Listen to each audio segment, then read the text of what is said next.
Al-Iman TV, sarana penyubur keimanan. Assalamualaikum warahmatullahi wabarakatuh.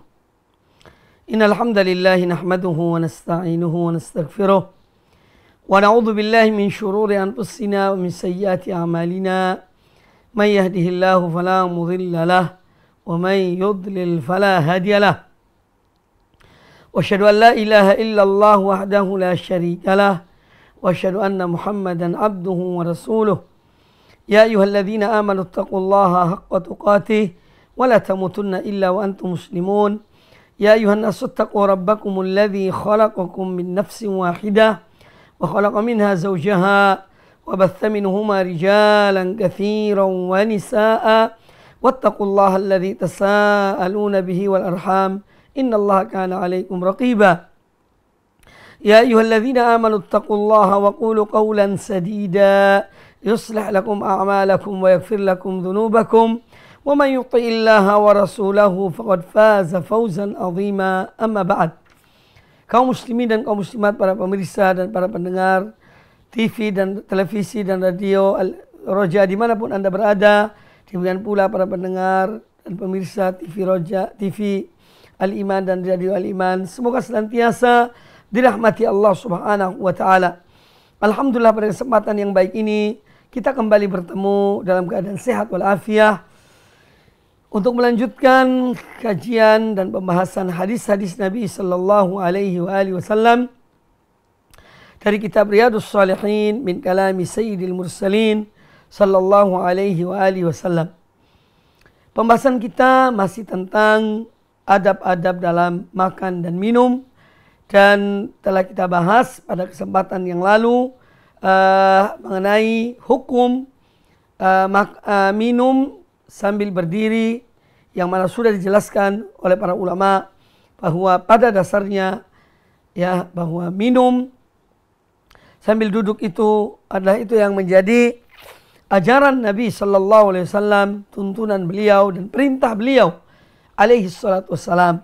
Namun dalam kondisi tertentu, ya karena keramaian atau yang lainnya, maka seorang dibolehkan minum sambil berdiri.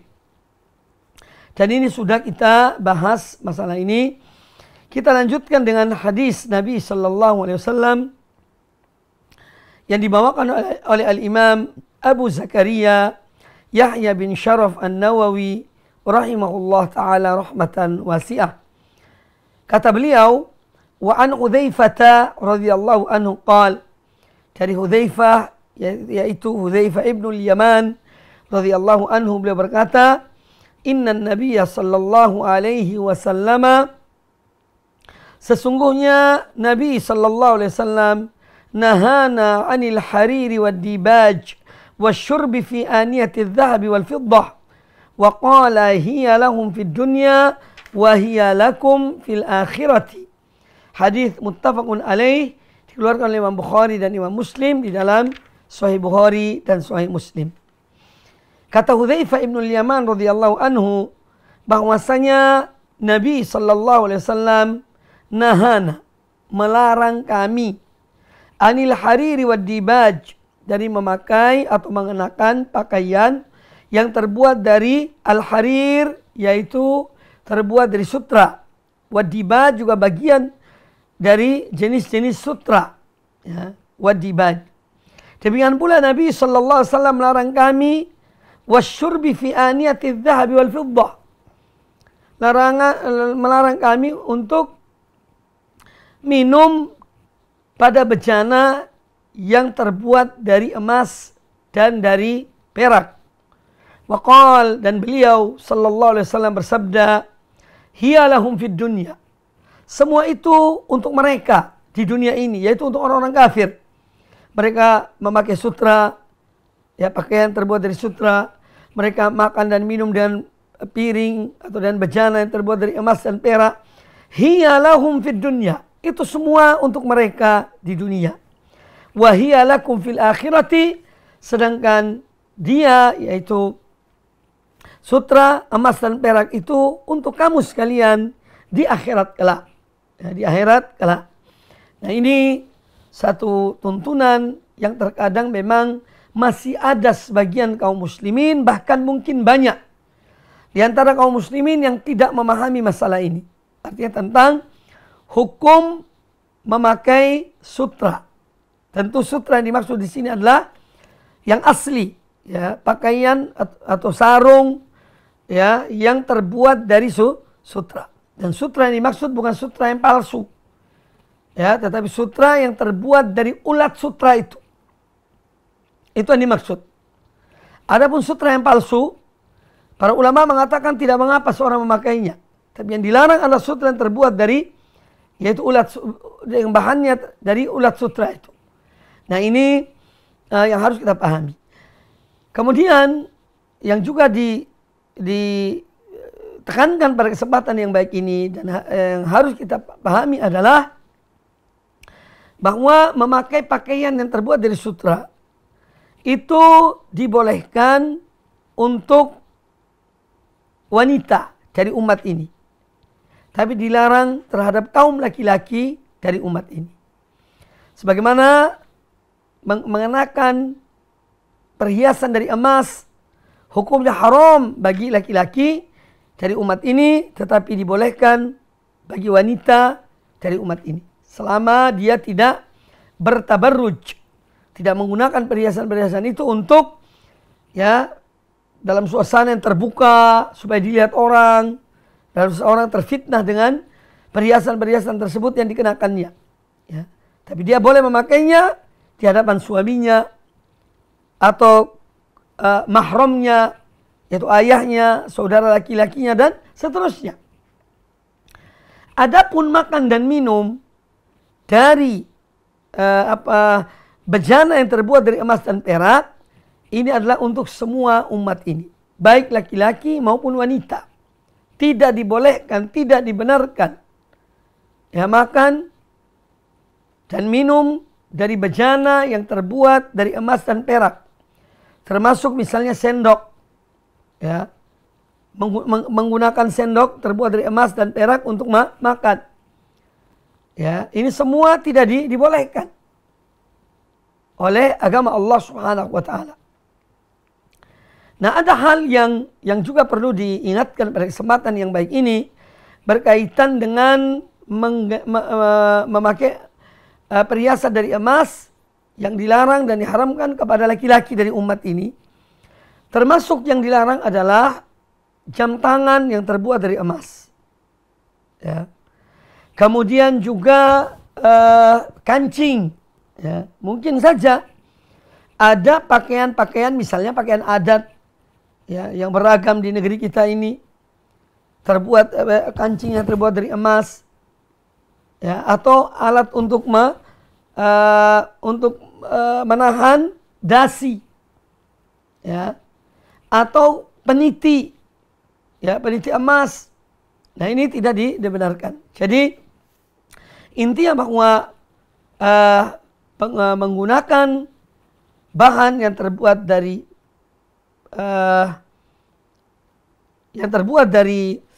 harir, yaitu sutra, ini adalah dilarang bagi laki-laki dari umat ini. Demikian pula memakai emas, ya, juga tidak dibolehkan, ya, karena ini semua adalah merupakan syiar-syiarnya mereka, orang-orang kufar.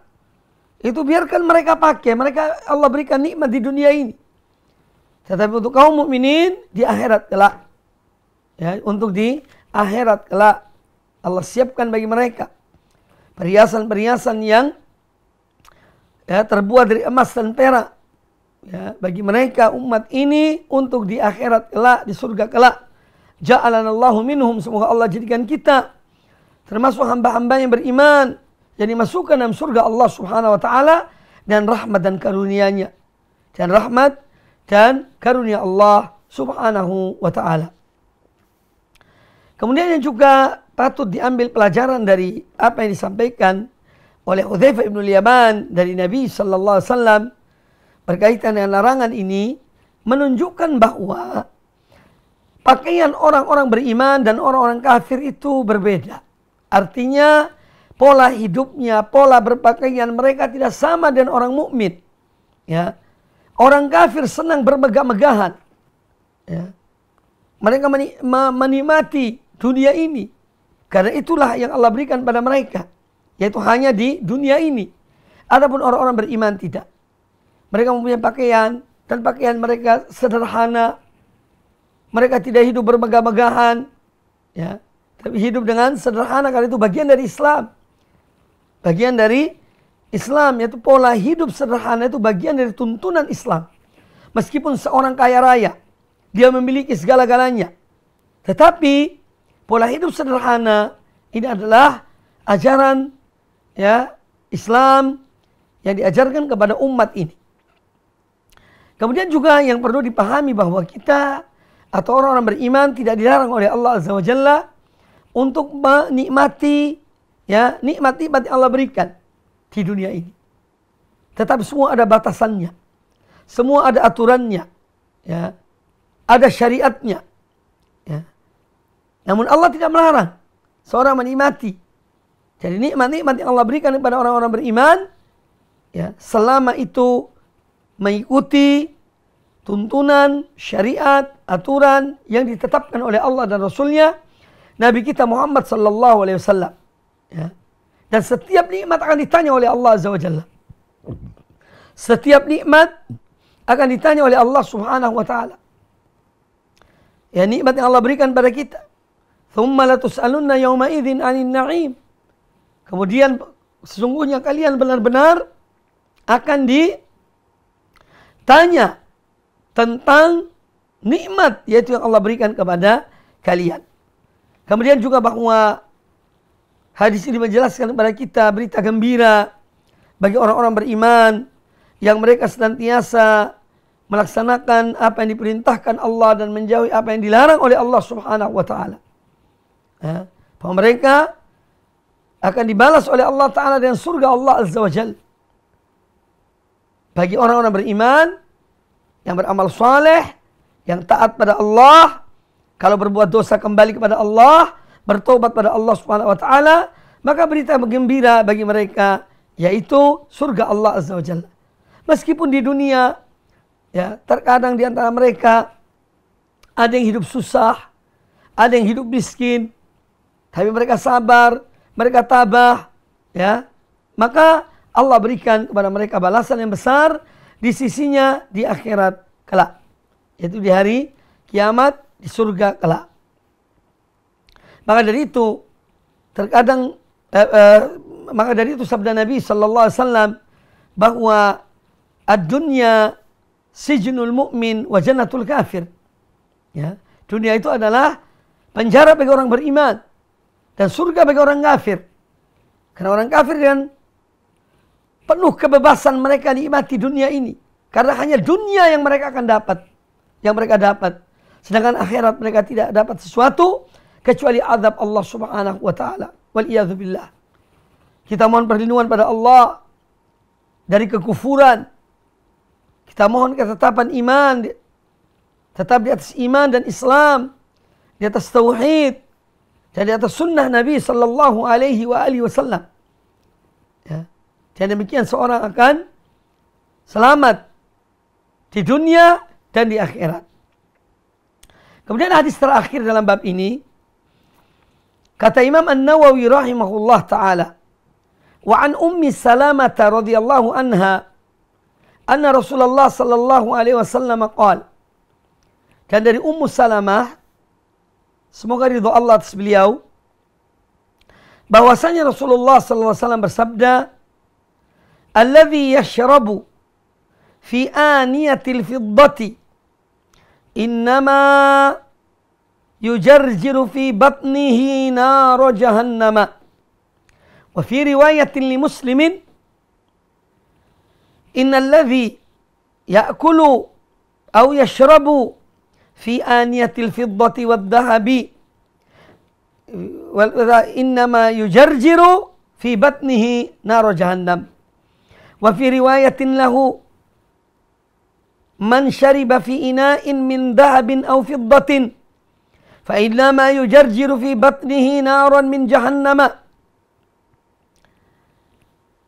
Dari Ummu Salamah radhiyallahu anha, Ummul Mukminin, Kata beliau, anna Rasulullah sallallahu alaihi wasallam qala, bahwasanya Rasulullah sallallahu alaihi wasallam bersabda, orang yang minum pada bejana yang terbuat dari perak, sesungguhnya dia itu hanyalah mendidihkan di dalam perutnya neraka jahanam.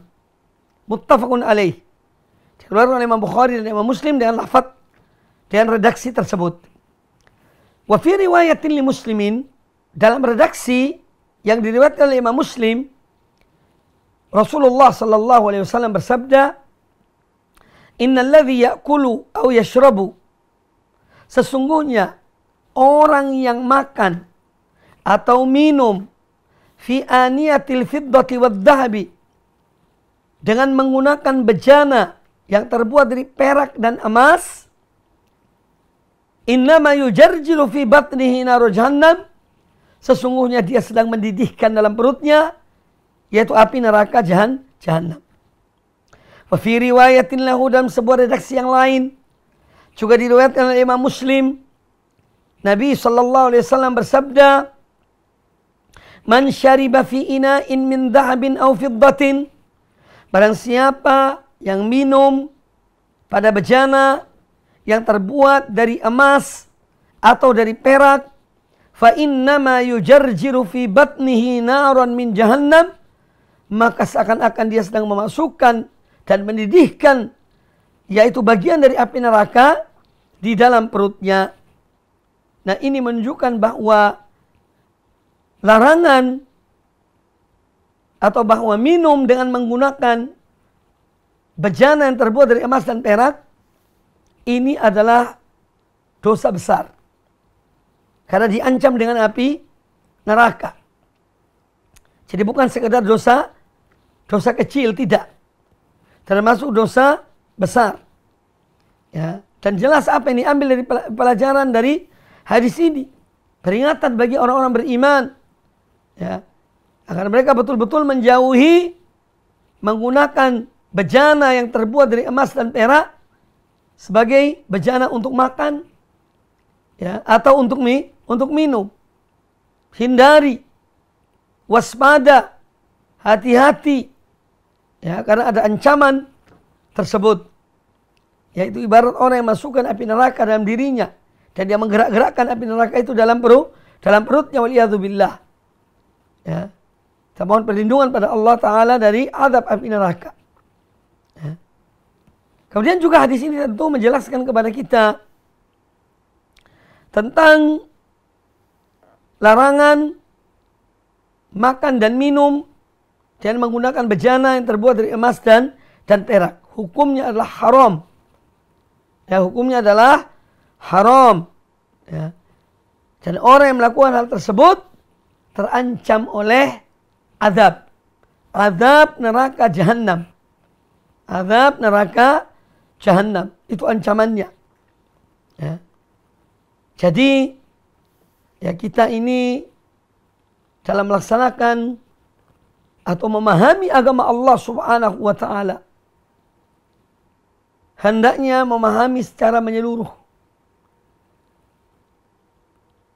Ini siapapun orangnya, kalau dia melakukan pelanggaran ini, maka dia terancam dengan azab neraka jahanam. Ya. Dia terancam dengan azab neraka jahanam. Maka dari itu sudah sepatutnya bagi seorang muslim, muslimah, mukmin, mukminah untuk apa? Untuk menjauhi dari larangan-larangan Allah Subhanahu wa taala. Salah satunya adalah makan dan minum dengan menggunakan bejana yang terbuat dari emas dan perak. Baik, kita lanjutkan dengan pembahasan yang berikutnya. Kata Imam An-Nawawi rahimahullah ta'ala, kitabul libas. Ya, kalau kitab, yaitu pembahasan yang berkaitan dengan makanan dan adab-adab makan dan minum, sudah dijelaskan. Sekarang kita memasuki, yaitu pembahasan tentang adab-adab berpakaian dan seputar pakaian. Dan ini juga menunjukkan kepada kita tentang Islam yang dia telah mengatur berbagai macam hal dalam kehidupan seorang mukmin dan mukminah, muslim dan muslimah. Ya. Islam telah mengatur tidak hanya manhaj, tidak hanya akidah, tidak hanya ibadah, bahkan sampai pakaian pun, makanan dan minuman pun, bahkan bejana yang digunakan untuk makan dan minum diatur oleh Islam.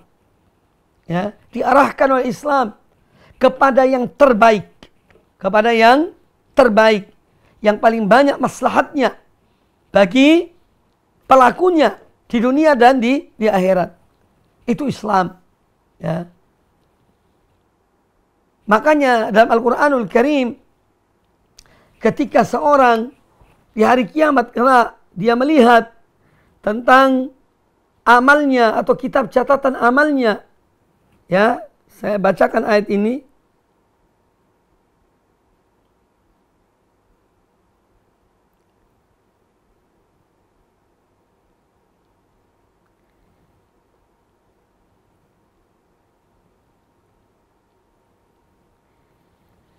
Di dalam surah Al-Kahfi, tentang semua amal akan dicatat oleh Allah Ta'ala. Dan seorang akan melihat amal-amal perbuatannya.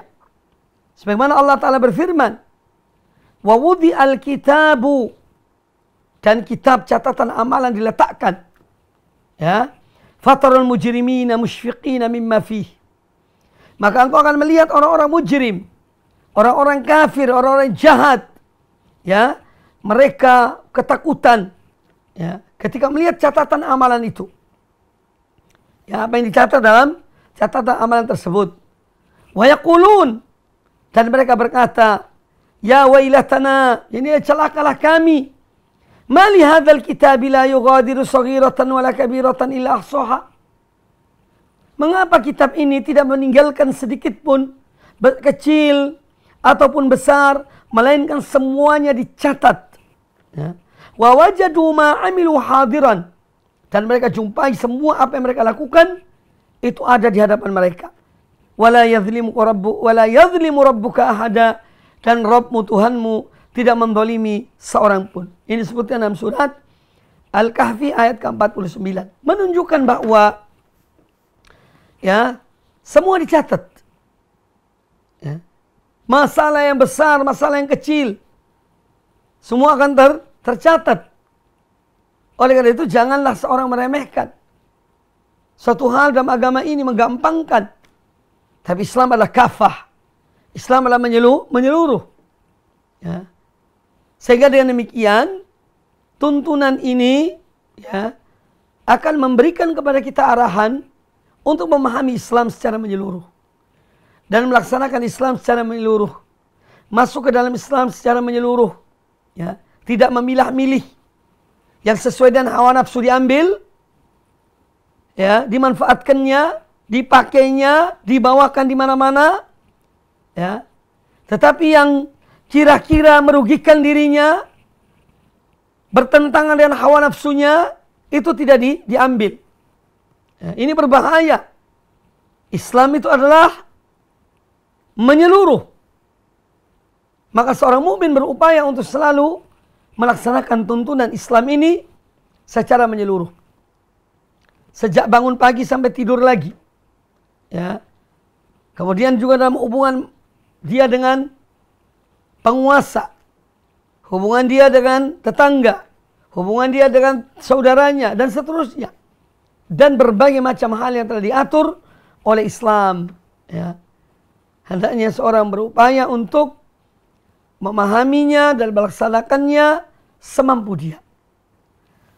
Kitabul Libas, yani ini pembahasan khusus, sejumlah bab-bab akan dibahas dalam pembahasan ini yang berkaitan dengan pakaian.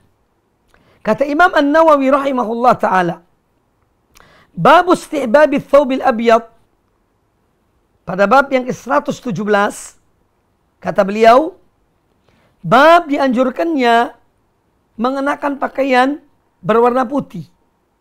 Wa jawaz al-ahmar wal akhdar wal asfar wal aswad, dan boleh saja seorang pakai yang merah, warna hijau, warna coklat atau kuning, atau warna hitam. Wa jawazuhu min qutnin wa kattan, ya, wa sya'rin wa sufin wa ghairiha illa al-harir. Juga boleh memakai pakaian itu, ya, dengan warna-warna itu yang terbuat dari katun, terbuat dari bulu onta, terbuat dari bulu domba, ya. Kecuali yang dilarang adalah satu, yaitu yang terbuat dari sutra. Pakaian sutra. Ini yang tidak dibenarkan. Ini yang dilarang oleh Allah subhanahu wa ta'ala. Allah azza wa jalla berfirman, dan ini ayat yang dibawakan oleh Imam An-Nawawi rahimahullah ta'ala di dalam bab ini. Ayat pertama adalah surat Al-A'raf, ayat yang ke-26. Allah subhanahu wa ta'ala berfirman, Ya bani Adam, qad anzalna alaikum libasan yuwari sawatikum warisha. Wahai bani Adam, wahai anak-anak Adam, sungguhnya kami telah menurunkan, ya, kami telah menurunkan kepada kalian, sesungguhnya kami telah menurunkan kepada kamu sekalian untuk menutupi auratmu dan untuk perhiasan bagimu. Untuk menutupi auratmu dan untuk perhiasan bagimu. Wahai anak Adam, ya bani Adam, qad anzalna alaikum. Sungguhnya kami telah turunkan, kami siapkan untuk kalian pakaian, ya, yuwari sawatikum, yang menutup aurat-aurat kalian, warisha, dan juga sebagai perhiasan bagi kalian. Kemudian Allah Ta'ala mengatakan, walibasut taqwa dzalika khair, dan pakaian takwa itulah yang lebih baik. Ya. Maka di dalam ayat ini, sebagaimana dikatakan oleh para ulama atau sebagian ulama, Allah Subhanahu wa Ta'ala menjelaskan pada ayat ini, ayat ke-26 dari surat Al-A'raf, dua macam atau dua jenis pakaian. Pertama, pakaian yang menutupi zahirnya manusia. Pakaian yang menutupi auratnya manusia, ya, yang menghiasi tubuhnya. Pakaian yang kita pakai. Yang kedua adalah pakaian yang menghiasi hatinya manusia, yaitu takwa. Jadi dalam ayat ini Allah menjelaskan tentang dua jenis pakaian. Dan Allah menegaskan bahwa pakaian ketakwaan itulah yang terbaik. Seorang mempunyai pakaian Masya Allah, pakaian lahir, beli yang mahal, gaun yang indah, sepatu yang mahal, pakaian yang mahal, tapi hatinya tidak bertakwa pada Allah Ta'ala, maka tidak ada gunanya. Pakaian yang mahal itu bisa jadi akan menjadi azab Allah baginya. Menjadi penyebab. Menjadi penyebab bagi azab Allah Subhanahu wa Ta'ala. Maka dari itu dua pakaian ini, kata Allah Ta'ala, walibasut taqwa dzalika khair. Pakaian takwa itulah yang lebih baik. Ya. Nah, apa artinya? Makna dari ayat ini yang bisa diambil adalah, yaitu kita itu dibolehkan oleh Allah Azza wa Jalla untuk menikmati nikmat-nikmat Allah yang Allah berikan pada kita. Sehingga seorang boleh membeli pakaian yang bagus untuk menghiasi dirinya, ya, itu tidak dilarang. Tetapi yang lebih dari itu adalah seorang menghiasi hatinya dengan ketakwaan pada Allah Ta'ala. Menghiasi hatinya dengan ketakwaan kepada Allah Subhanahu wa Ta'ala. Ya, walibasut taqwa dzalika khair, dan pakaian takwa itulah yang lebih baik. Pakaian takwa itulah yang lebih baik. Jadi yang kedua, kita diperintahkan, dibolehkan menghiasi lahir kita dengan pakaian yang bagus, ya, dan pakaian yang mahal jika seorang mampu membelinya. Dan kita diperintahkan untuk menghiasi hati kita, jiwa kita dengan ketakwaan kepada Allah Subhanahu wa taala, dan pakaian takwa itulah yang lebih baik. Pakaian takwa itulah yang lebih baik, ya. Karena hati manusia tempat dihiasinya, tempat yang dipandang oleh Allah Ta'ala. Dari tubuh kita ini, di antara anggota tubuh kita ini yang dilihat oleh Allah Ta'ala adalah hati manusia. Ya. Allah tidak melihat wajah seorang. Allah tidak melihat harta seorang. Allah tidak melihat kepada fisik seseorang. Tapi yang dilihat oleh Allah Ta'ala adalah, yaitu hati manusia. Dan amal perbuatan manusia. Itu yang akan dinilai oleh Allah Ta'ala. Nah, oleh karena itu seorang mukmin seyogianya selalu dan terus, ya, membenahi dirinya, terutama hatinya, ya. Hati di tempat hiasan yang harus kita hiasi dengan iman pada Allah, dan keikhlasan pada Allah, dan cinta kepada Allah, dan harapan kepada Allah, dan khauf, takut pada Allah. Itu adalah hiasan-hiasan hati. Ya, karena hati di tempat yang dilihat oleh Allah Ta'ala. Maka hiasilah hati kita dengan amalan-amalan hati itu. Keikhlasan, keimanan, kecintaan pada Allah, rasa takut pada Allah, harapan pada Allah, inabah ilallah, kembali kepada Allah, ya, tunduk dan patuh kepada Allah. Hiasi hati kita dengan itu semuanya, ya. Itulah hiasan hati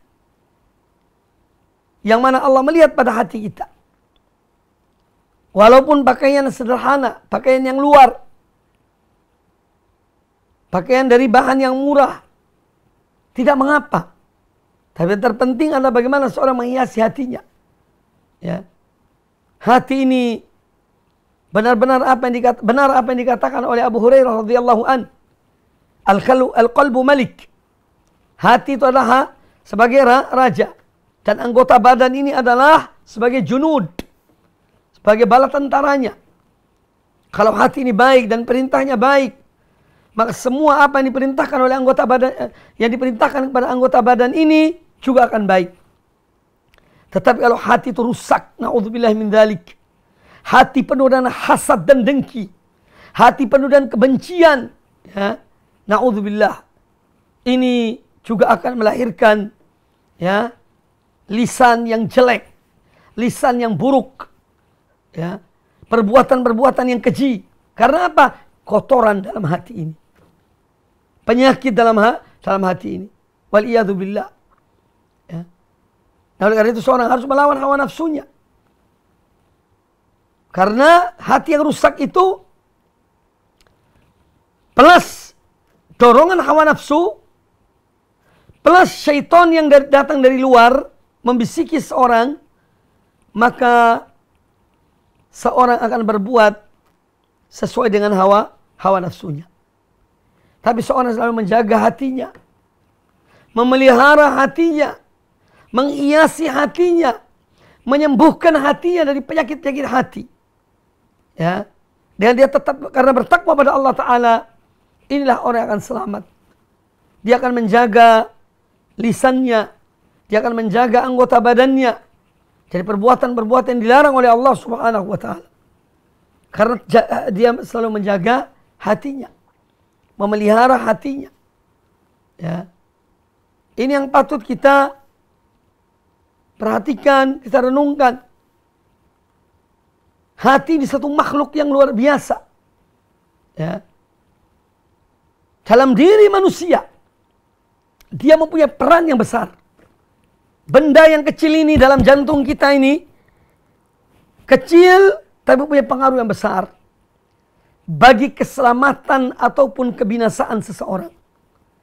Ya, makanya hati perbaiki, ya, terutama kepada saudara kita kaum muslimin, saudara kita satu akidah, saudara kita satu manhaj, saudara kita satu agama, ya, jangan sampai hati kita ini rusak terhadap mereka. Seorang mukmin dia mencintai satu kebaikan untuk saudaranya, sebagaimana dia mencintai kebaikan itu untuk dirinya. Ya. Seorang perlu ditinjau, dia meninjau kembali imannya. Apabila hatinya penuh dengan hasad dan dengki kepada saudaranya, penuh dengan dendam kepada saudaranya, ya, itu perlu peninjauan hati itu. Ya. Perlu dicermati, dilihat kembali. Ya. Subhanallah.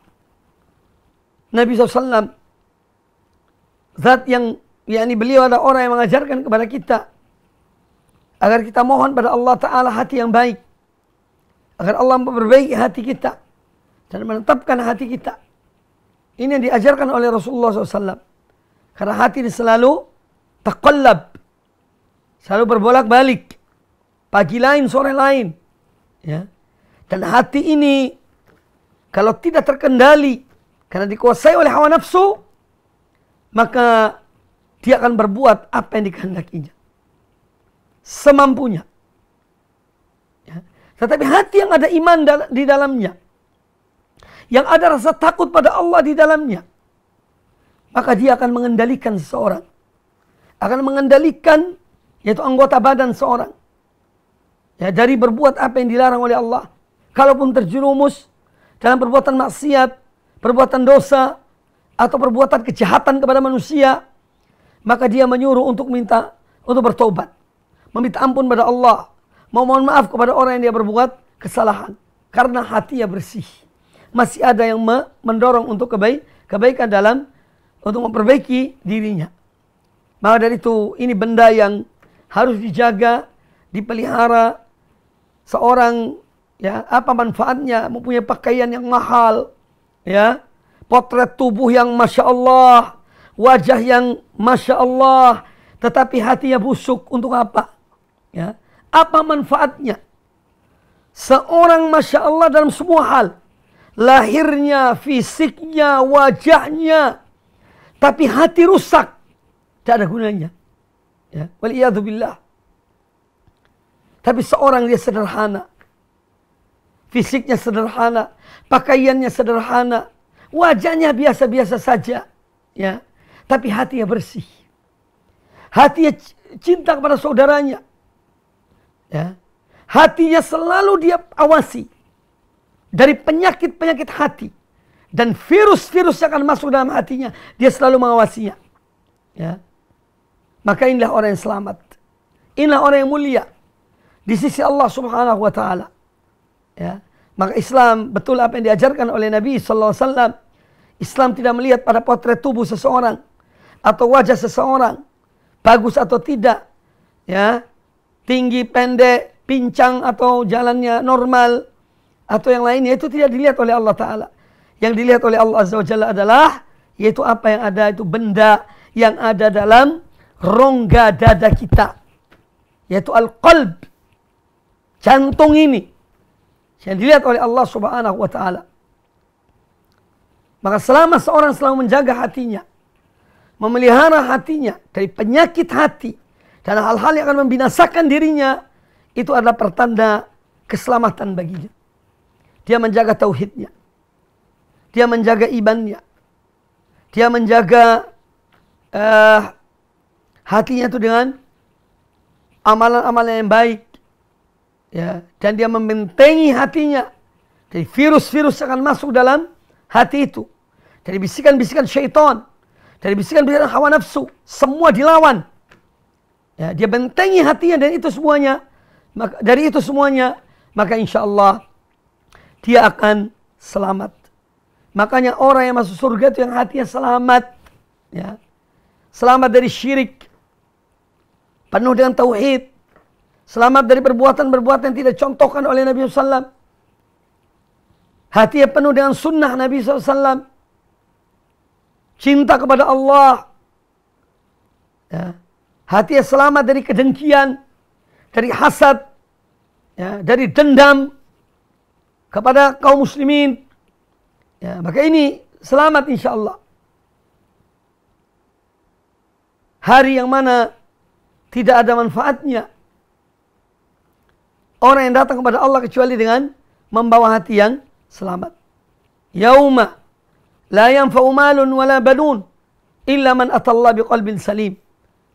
Pada hari yang mana tidak bermanfaat harta dan anak.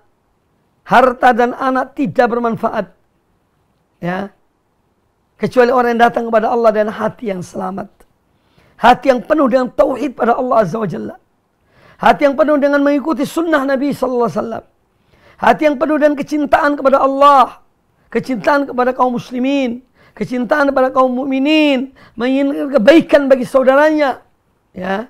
Selamat dari hasad dan dengki, selamat dari penyakit-penyakit hati. Ini yang akan selamat dengan seizin Allah Subhanahu wa taala. Semoga Allah menjaga hati-hati kita, memelihara hati kita, melindungi hati kita dari penyakit-penyakit hati. Jadi pakaian ada dua macam. Ada pakaian lahir yang menutupi aurat kita, ya, dan ada pakaian batin, yaitu takwa pada Allah Ta'ala, yaitu yang menghiasi, ya, jiwa, hati seorang beriman. Kemudian yang kedua, ayat yang kedua yang dibawakan oleh An-Nawawi rahimahullah ta'ala, itu disebutkan dalam surat An-Nahl ayat yang ke-81.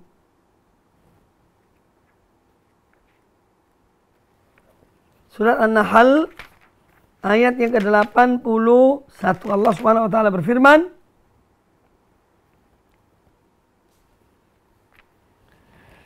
Wallahu ja'ala lakum mimma khalaqa dhilalan wa ja'ala lakum minal jibali aknanan wa ja'ala lakum sarabila taqikumul harra wa sarabila taqikum ba'sakum kadzalika yutimmu ni'matahu 'alaikum la'allakum tuslimun. Yang artinya, dan Allah menjadikan tempat bernaung bagimu dari apa yang telah Dia ciptakan. Dia menjadikan bagimu tempat-tempat tinggal di gunung-gunung. Dan Dia menjadikan pakaian bagimu yang memeliharamu dari panas. Dan pakaian atau baju besi yang memelihara kamu dalam peperangan. Ya. Jadi Allah menciptakan, ya, bagi kita, wa ja'ala lakum sarabila, pakaian yang melindungi kita dari panas terik matahari, wa sarabila taqikum ba'sakum, dan pakaian atau baju besi yang melindungi kalian dari dalam peperangan. Ini juga diantara nikmat-nikmat Allah Subhanahu wa taala kepada orang-orang yang beriman atau kepada hamba-hambanya, kepada manusia. Pakaian yang Allah berikan kepada kita sehingga kita terlindung dari terik matahari. Ya, semua itu nikmat dari Allah Azza wa Jalla. Falillahil hamdu awwalan wa akhiran. Maka segala puji hanya milik Allah dari yang pertama sampai yang terakhir. Kemudian hadis-hadis yang dibawakan oleh Al-Imam An-Nawawi rahimahullah ta'ala di dalam bab ini, yaitu hadis yang pertama, hadis Abdullah bin Abbas.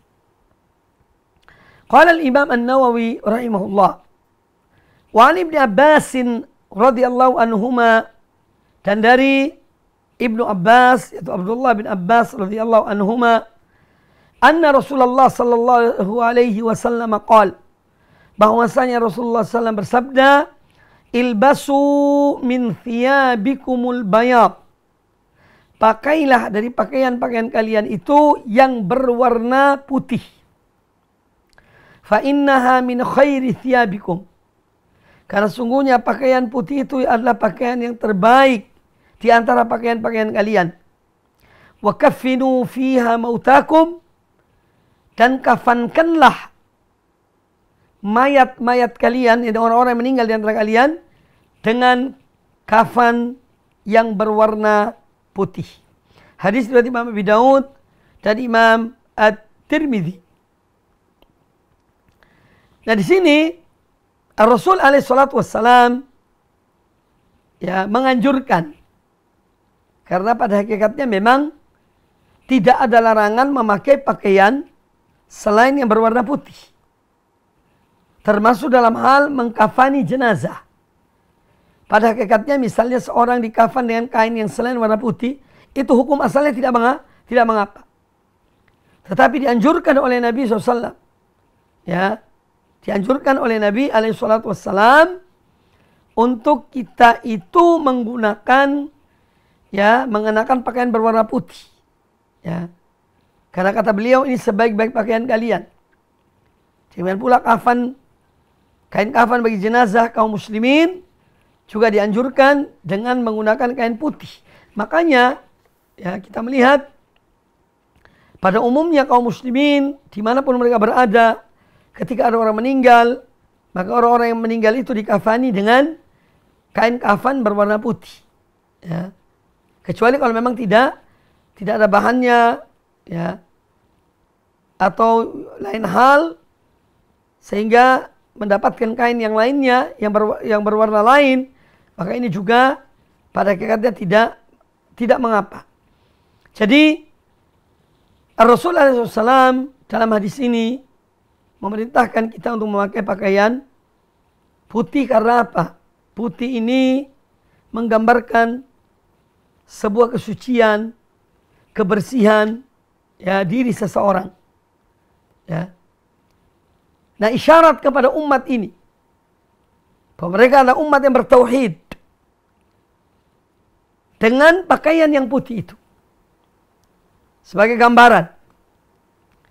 Jadi akidah kita akidah yang murni, yang datangnya dari Allah Subhanahu wa taala, yang diajarkan oleh Rasulullah sallallahu alaihi wasallam, tidak bercampur aduk dengan akidah-akidah yang lain dan akidah-akidah yang rusak, akidah syirik, ya, dan yang lainnya. Tapi akidah kaum muslimin akidah yang bersih, akidah yang murni, yang datangnya dari Allah Subhanahu wa taala. Allah yang mengajarkan kepada kita akidah itu. Ya, akidah yang murni, yang bersih dari kotoran-kotoran kesyirikan, kotoran-kotoran kemunafikan dan yang lainnya. Ya. Maka dari itu kita pun dianjurkan untuk memakai atau mengenakan pakaian yang berwarna putih.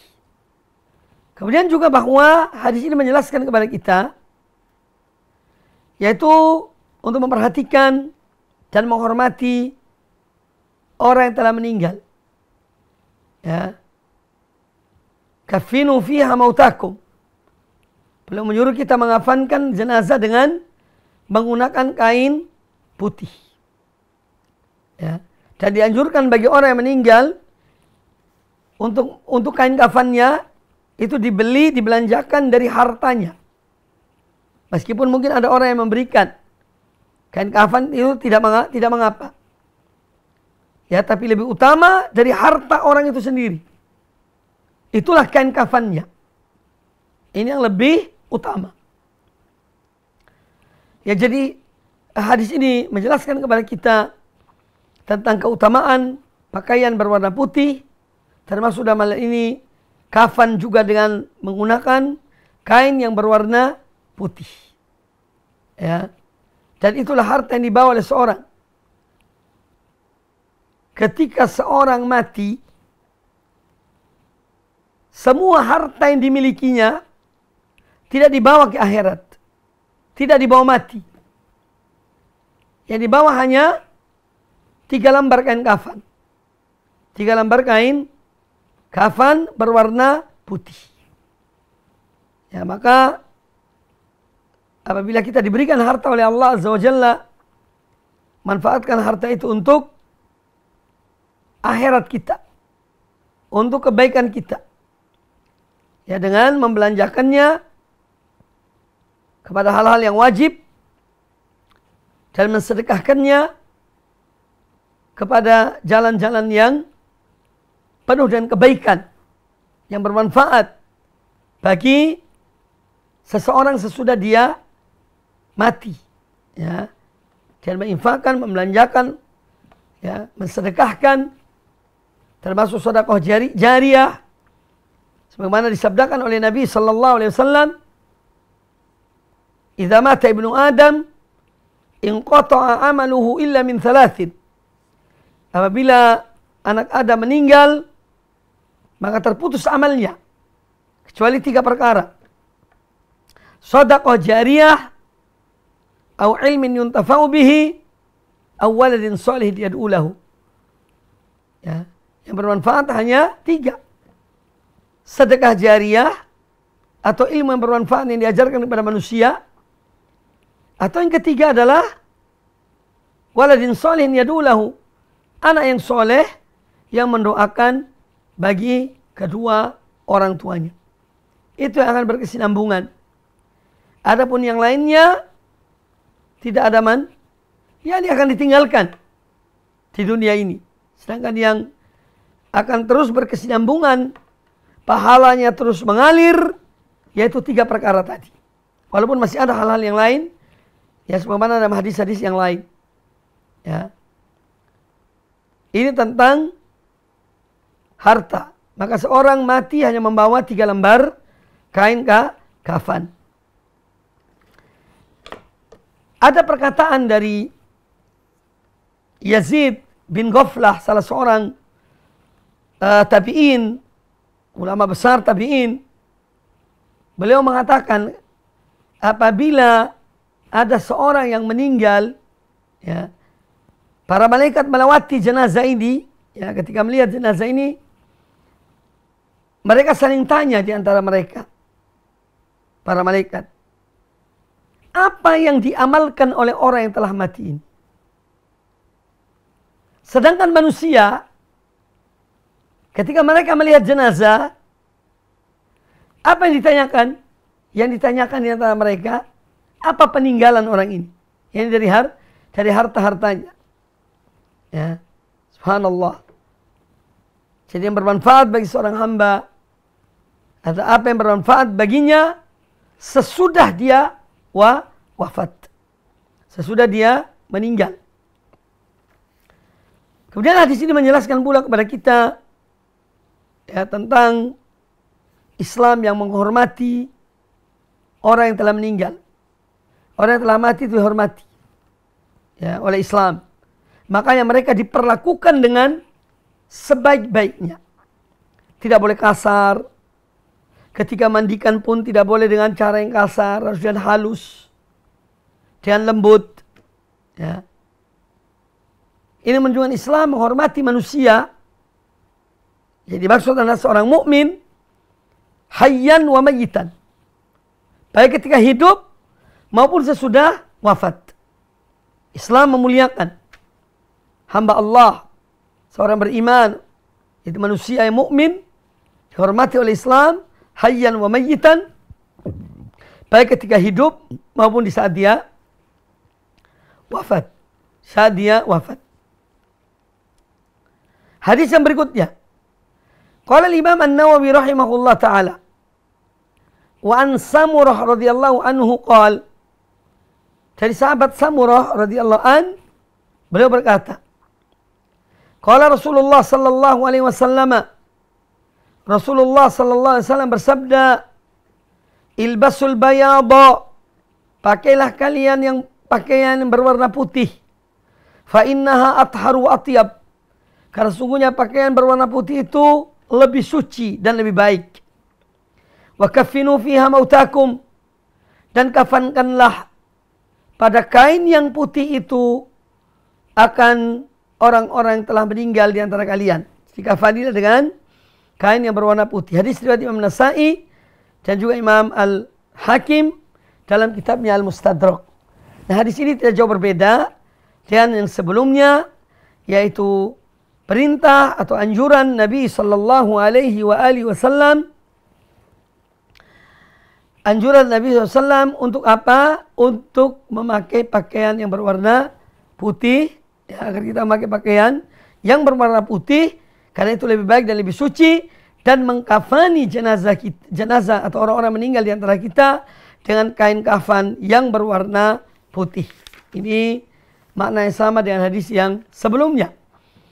Kemudian hadis yang berikutnya, qala al-Imam An-Nawawi rahimahullah, Al-Imam An-Nawawi rahimahullah berkata, wa anil Bara radhiyallahu anhu qala, dari Al-Bara, yaitu Al-Bara bin Azib radhiyallahu anhuma, qala, beliau berkata, kana Rasulullah sallallahu alaihi wasallam marbu'an wa laqad ra'aituhu fi hullatin hamra'a ma ra'aitu syai'an qattu ahsana minhu. Hadis muttafaqun alaih, dikeluarkan oleh Imam Bukhari dan Imam Muslim di dalam Sahih Bukhari dan Sahih Muslim. Kata Al-Bara bin Azib radhiyallahu anhu, kana Rasulullah sallallahu alaihi wasallam marbu'an. Adalah Rasulullah SAW itu seorang yang marbu. Apa sih arti marbu?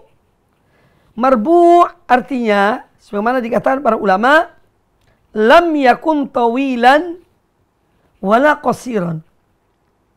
Artinya bahwa Nabi sallallahu alaihi wasallam adalah orang yang tidak terlalu tinggi, juga tidak pendek.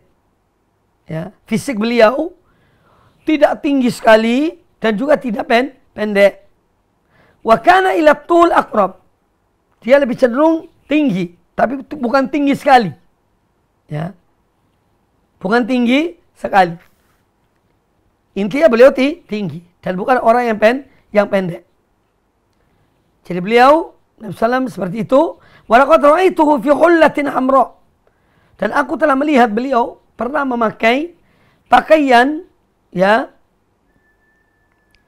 yang mana pakaian itu berwarna merah, ya, berwarna merah. Hullah hamra. Ma ra'aitu syai'an qattu ahsana minhu. Ya. Ma ra'aitu syai'an qattu ahsana minhu. Aku tidak pernah melihat, ya, pakaian, aku tidak pernah melihat sesuatu yang lebih baik dari itu. Yani dari apa yang dipakai oleh Nabi SAW.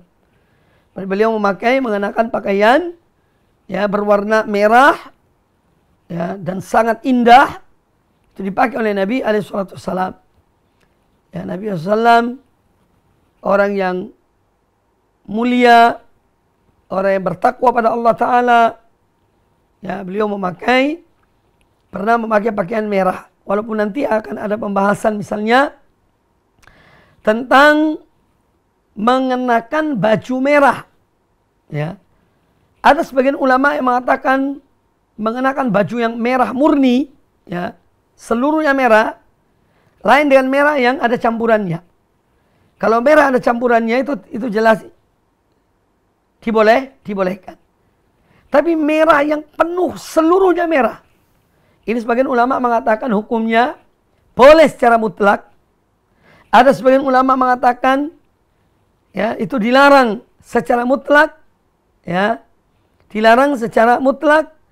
Dan ada yang juga mengatakan yang lain dari pendapat para ulama. Insyaallah akan kita khususkan pembahasannya pada kesempatan yang lain. Ya. Jadi hadis ini menjelaskan kepada kita tentang Nabi SAW, seorang yang fisiknya tidak terlalu tinggi dan tidak juga pendek.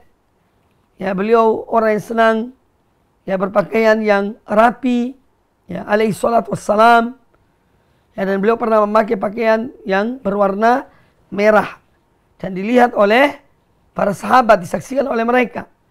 Ya, bahkan kata Al-Bara bin Azib, ma ra'aitu syai'an qattu ahsana minhu. Tidak pernah aku melihat sesuatu yang lebih indah dari Rasulullah SAW ketika memakai pakaian tersebut. Ketika memakai pakaian tersebut. Baik kaum muslimin dan kaum muslimat, para pemirsa dan para pendengar televisi dan radio Roja dimanapun Anda berada, ya, semoga senantiasa dijaga oleh Allah Subhanahu wa Ta'ala. Intinya bahwa apa yang kita bahas pada kesempatan yang baik ini adalah merupakan bagian dari adab-adab Islam yang mencakup seluruh aspek kehidupan. Ya, kita telah membahas masalah makanan dan minuman, adab-adab dalam makan dan minum. Kemudian kita pindah kepada adab-adab berikutnya berkaitan dengan pakaian. Maka sebagai penutup dari kajian kita pada kesempatan yang baik ini, tentu kami berharap agar semua kita hendaklah terus menuntut ilmu. Jangan kita menyia-nyiakan waktu dan kesempatan yang ada bagi kita untuk menuntut ilmu. Dan alhamdulillah kita bersyukur pada Allah Azza wa Jalla bahwasanya sarana-sarana ilmu ya dengan mudah kita dapati di zaman ini. Hanya saja perlu selektif. Kita harus betul-betul seleksi. Karena tidak semua apa yang di-share, yang disebarkan itu dari sumber atau dari orang-orang, dari ulama-ulama yang pantas untuk diambil ilmu mereka. Sehingga kita harus waspada. Ya, jangan sampai kita kemasukan ilmu yang salah dan keliru yang dapat menyesatkan kita dari jalan yang benar kepada kesesatan. Naudzubillah. Kemudian yang kedua, kita berupaya untuk menerapkan apa yang kita pelajari, apa yang kita dapati, ya meskipun sedikit, kita berupaya untuk mengamalkannya. Ya, sehingga ilmu kita bermanfaat. Ada pepatah Arab mengatakan tentang al-ilmu bila amalin kasyajari bila thamarin. Ilmu yang tidak diamalkan ibarat pohon yang tidak berbuah. Ibarat pohon yang tidak berbuah. Maka buah dari ilmu itu adalah amal. Buah dari ilmu adalah diamalkan. Kemudian yang terakhir, yang ketiga, agar kita senantiasa istiqamah di atas tuntunan Allah dan Rasulnya, di atas sunnah Nabi SAW. Kita jangan terpengaruh dan adanya fitnah-fitnah di akhir zaman. Ya, jangan kita mudah terpengaruh oleh fitnah-fitnah itu. Ya, tapi hendaknya kita selalu bersama para ulama. Ada hal-hal yang kurang jelas bagi kita, tanyakan pada orang berilmu. Ya, jangan kita memahami sendiri. Kemudian kita mengambil kesimpulan sendiri. Kemudian kita menyebarkan juga secara sepihak. Jangan. Kembalilah kepada para ulama. Tanya kepada mereka tentang apa yang mungkin belum jelas bagi kita. Ada keraguan dalam diri kita, tanyakan kepada para ulama. Ya. Ini yang dapat disampaikan pada kesempatan yang baik ini. Dan semoga Allah Azza wa Jalla senantiasa memberikan kepada kita taufik, hidayah dan inayahnya. Dan semoga Allah mengangkat wabah yang menimpa di bumi ini. Dan segera, ya, dan semoga Allah mengampuni hamba-hambanya dan memberikan taufik pada mereka. Ini untuk bertobat pada Allah Azza wa Jalla. Ya, Allah Maha Kuasa atas segala sesuatu. Dan kita tidak boleh putus asa kepada rahmat Allah Azza wa Jalla. Kita tidak boleh putus asa dari rahmat Allah Subhanahu wa taala. Demikian, semoga Allah selalu menjaga pemirsa semuanya dan kita semuanya dari berbagai hal yang tidak kita inginkan dan selalu berada di atas taufik Allah Azza wa Jalla. Aqulu qouli hadza wa jazakumullahu khairan. Kita tutup kajian ini dengan subhanakallahumma bihamdika asyhadu an la ilaha illa anta astaghfiruka wa atubu ilaik. Wa sallallahu wasallam wa barak ala nabiyyina wa ala alihi sahbihi ajma'in. Wassalamualaikum warahmatullahi wabarakatuh.